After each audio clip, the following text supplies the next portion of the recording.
శివాలయంలో ప్రదక్షిణం చేస్తూ మెల్లగా ఓం తత్పురుషముఖాయ నమః, ఓం మఘోరముఖాయ నమః, ఓం సద్యోజాతముఖాయ నమః, ఓం వామదేవముఖాయ నమః, ఓం ఈశానముఖాయ నమః అని 5 ముఖాలకి నమస్కరించి నువ్వు చక్కగా మౌనంగా ఆ చండీశ్వరుడికి చూపించి ప్రసాదం పట్టుకుని ఇంటికొస్తే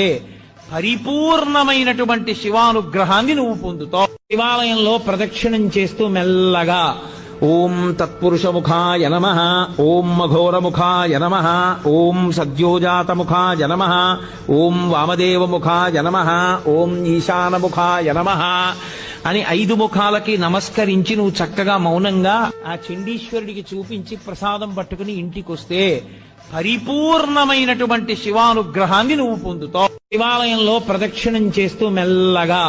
ఓం తత్పురుషముఖాయ నమః, ఓం మఘోరముఖాయ నమః, ఓం సద్యోజాతముఖాయ నమః,